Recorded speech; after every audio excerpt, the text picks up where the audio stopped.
다 함께 사도신경 하심으로 2024년 7월 19일 금요일 온라인 아침 기도에 하나님께 올려드리겠습니다. 전능하사 천지를 만드신 하나님 아버지를 내가 믿사오며 그 외아들 우리 주 예수 그리스도를 믿사오니 이는 성령으로 잉태하사 동정녀 마리아에게 나시고 본디오 빌라도에게 고난을 받으사 십자가에 못 박혀 죽으시고 장사한 지 사흘 만에 죽은 자 가운데서 다시 살아나시며 하늘에 오르사 전능하신 하나님 우편에 앉아 계시다가 저리로서 산자와 죽은 자를 심판하러 오시리라. 성령을 믿사오며 거룩한 공예와 성도가 서로 교통하는 것과 죄를 사하여 주시는 것과 몸이 다시 사는 것과 영원히 사는 것을 믿사옵나이다. 아멘. 찬송가 279장 찬송하시겠습니다. 인내하신 곳에 주여 내가 비오니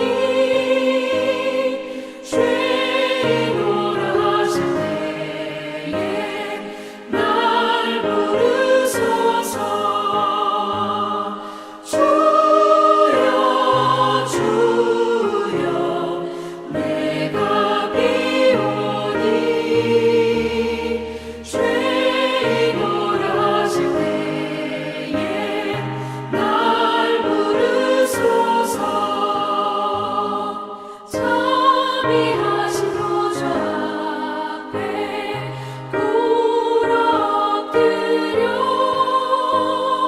자복하고 회개하니 믿음 주소서. 주여 주여 내가 비오니 죄인오라 하실 때에 날 부르소서. 주의 몸으로 의지하여 주께 가오니 상한 마음을 고치시고 구원하소서. 주여 주여 내가 비오니 죄인오라 하실 때에 날 부르소서.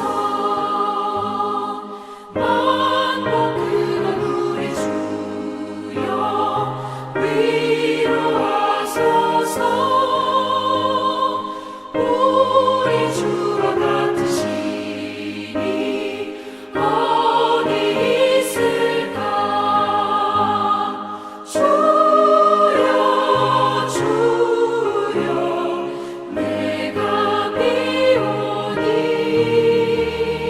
죄인오라 하실 때에 날 부르소서. 아멘.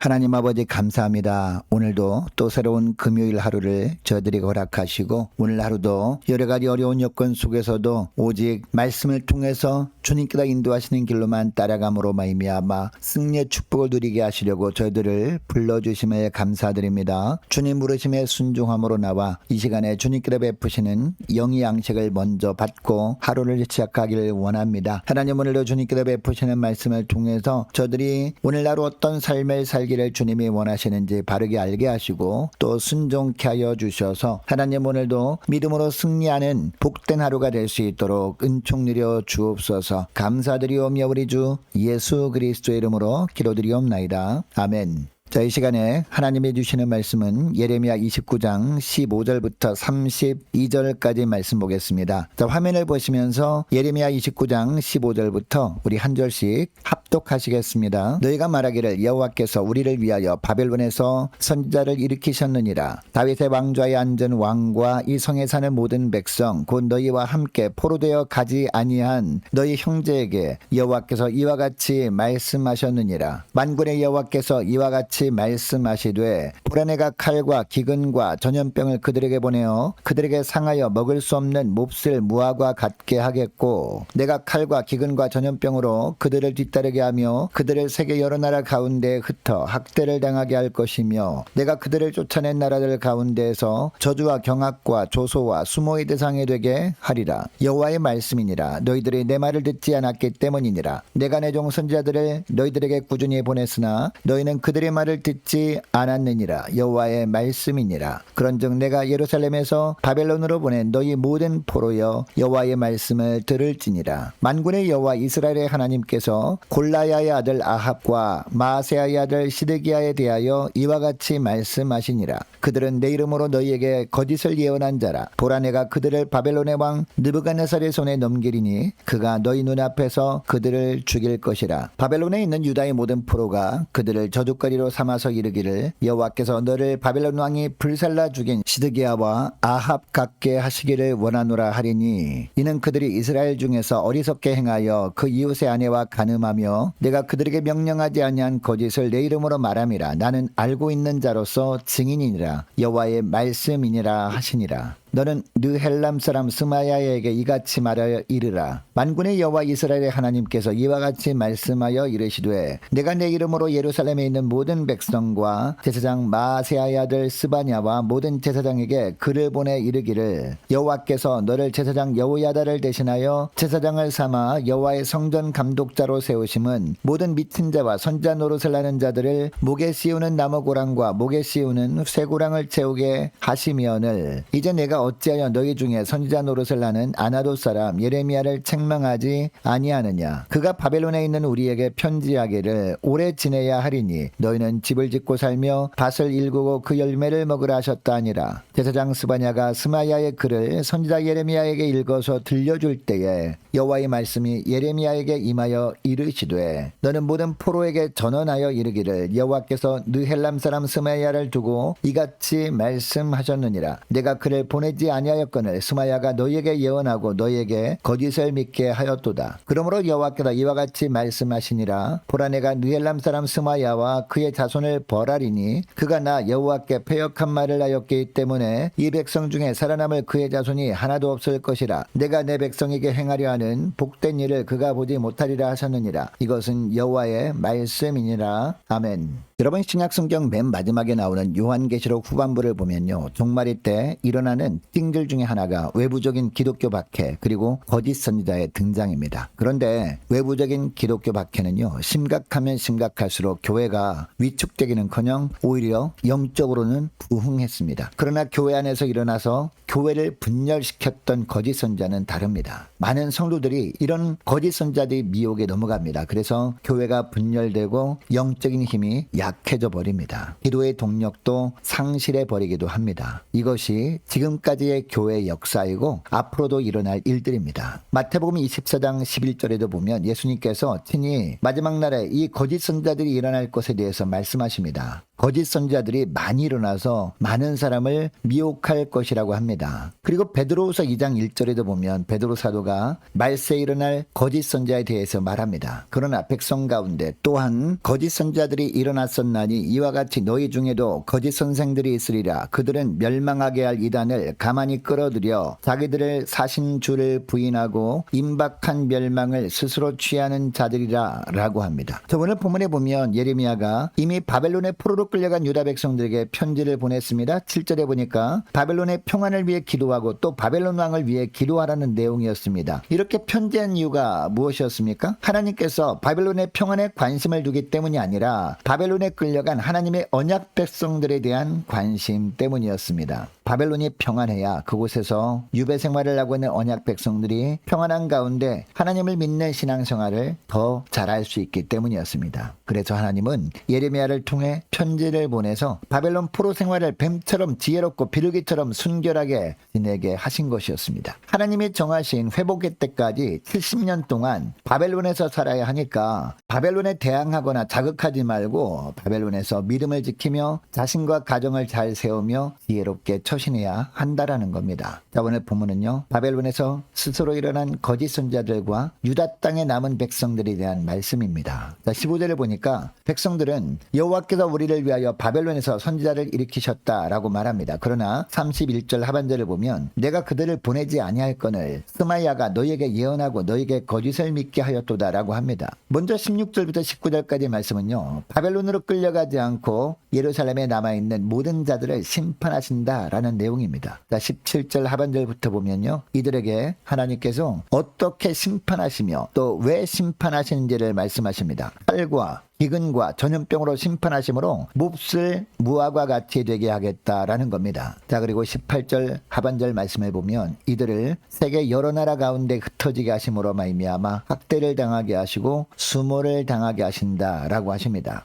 여러분, 이렇게 심판하시는 이유가 무엇이라고 하십니까? 19절에 보니까 이들이 하나님의 말씀을 듣지 않았기 때문이다 라고 합니다. 하나님께서 계속해서 하나님의 종 선지자들을 꾸준하게 보냈지만 이 선지자들을 통해서 선포된 하나님의 말씀을 그들이 듣지 않았기 때문이라는 겁니다. 여러분, 이 말씀을 예레미야가 바벨론으로 끌려간 사람들에게 보낸 편지와 비교해서 보면 어떤 이야기입니까? 바벨론 포로로 끌려간 사람들은 그곳에서 안전하게 살게 되지만 반대로 예루살렘에 남아있으면서도 하나님의 말씀을 듣지 않고 자기 뜻대로 사는 자들은 더 큰 환난을 겪어야 한다라는 겁니다. 여러분은 오늘 이 새벽에 이 말씀을 우리에게 주시는 이유가 뭘까요? 하나님의 말씀을 외면하고 내 뜻대로 살아도 남들이 겪는 고난을 겪지 않는다고 안심하면 안 된다는 겁니다. 계속 하나님의 말씀을 듣지 않고 내 생각대로 살게 되면 하나님은 우리에게도 동일한 시련을 주실 것이고 더 끝까지 회개하지 않으면 결국 멸망의 길로 가게 될 것임을 말씀하시는 겁니다. 자, 계속해서 20절부터 23절까지 말씀을 보면요, 거짓 선지자들이 최후가 나옵니다. 자, 21절을 보시기 바랍니다. 바벨론에 끌려간 유다 민족 중에서 자생적으로 생겨난 거짓 선지자 두 사람이 나오죠. 골리아의 아들 아합과 마아세아의 아들 시드기야입니다. 여러분, 이들이 어떤 말씀을 전했을까요? 21절 하반절을 보면 하나님의 이름으로 거짓을 예언했다라고 합니다. 무슨 이야기냐? 예레미야를 통해서 선포된 말씀과 정반대의 말씀을 선포했다라는 겁니다.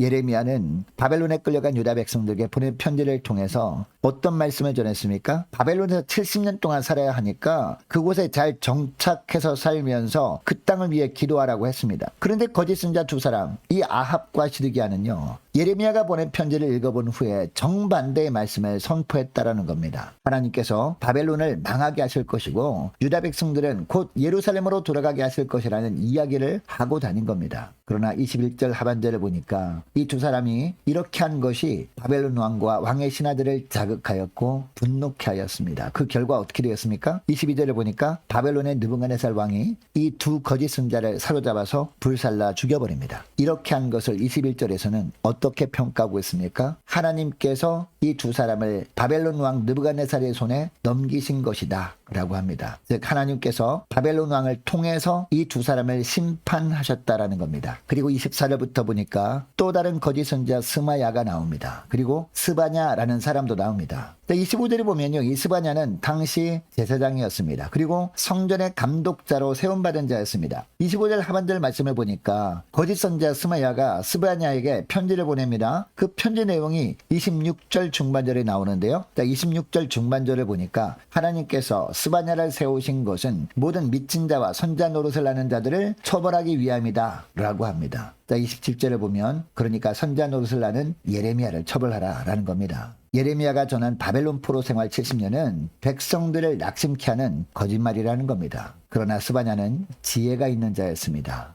그는 이 편지를 예레미야에게 들려줍니다. 그때 31절 32절에 보면 하나님의 말씀이 예레미야에게 임합니다. 스마야가 너희에게 거짓을 예언하였고 그와 그의 자손은 하나님의 주신 복을 받지 못하게 될 것이라는 말씀이었습니다. 그리고 스마야와 그의 자손을 벌하신다라는 말씀이었습니다. 여러분, 이것을 통해 알 수 있는 사실이 있습니다. 거짓 선지자들이 꼭 이 세상에서 잠시 부와 영화를 누릴 수는 있어도 마지막은 마귀와 함께 멸망하는 존재라는 겁니다. 그러므로 우리는 무엇보다 분명한 영적 분별력을 가지고 살아야 한다는 겁니다. 그리고 영적인 귀를 활짝 열고 하나님의 말씀에만 귀를 기울이며 살아야 한다라는 겁니다. 왜냐? 자칫 방심하게 되면 우리의 귀를 즐겁게 하는 거짓 선자의 현란한 말씀에 미혹되어 살다가 거짓 선자와 함께 비참한 최후를 맞이할 수도 있기 때문입니다. 여러분 이것을 기억하시고 오늘 기도할 때 이렇게 기도했으면 좋겠습니다. 하나님, 평안할 때 더욱더 하나님의 말씀을 잘 듣고 그 말씀대로 살아갈 수 있도록 저희 심령들을 붙들어 주옵소서. 간절히 기도하기를 원합니다. 또 기도할 것은 하나님, 말씀을 그동안 잘 듣지 않고 불순종한 것 때문에 주시는 고난이 바로 지금 겪고 있는 고난이라면 빨리 회개하고 돌이켜서 내 생각 내려놓고 하나님의 말씀에 더 귀를 기울이고 말씀에만 순종하며 살아갈 수 있도록 도와주옵소서. 함께 기도하길 원합니다. 저희들의 심령 속에 온갖 거짓된 것들이 있다면 철저하게 버리고 오직 하나님의 말씀, 진리의 말씀에 굳게 서는 복된 하루가 되게 하여 주옵소서. 간절히 기도하는 이 새벽 될 수 있기를 원합니다. 계속해서 기도하기를 원하는 것은 오늘 금요일입니다. 금요 심야 기도회를 위해서 함께 기도하기를 원하고 오는 주일 예배를 위해서 함께 기도하기를 원합니다. 기도로 깨어있는 성도들 되게 주옵소서. 그래서 바른 영적 분별력 가지고 살아가도록 도와달라고 함께 기도하기를 원합니다. 유초등부 중고등부 청년부를 위해서 함께 기도하기를 원합니다. 남녀전도회와 각 구역을 위해서 함께 기도하기를 원하는 것은요, 매 주일마다 진행되고 있는 유초등부 여름 성경학교 위해서 함께 기도하기를 원합니다. 어제 끝난 청년부 수련회 말씀을 통해서 충만한 은혜를 받았는데 이 은혜를 잃어버리지 않도록 우리 청년부를 위해서 함께 기도하기를 원하고 또 많은 환우들이 있습니다. 환우들을 위해서 기도해 주시기 바랍니다. 군복무 중인 유호성 형제를 위해서 또 취업을 앞둔 청년들을 위해서 선교사님들 가정들과 나라와 민족과 교회 앞날을 위해서 그리고 저와 여러분이 가지고 나온 기도 제목을 넣고 우리 함께 기도하기를 원합니다. 기도하겠습니다.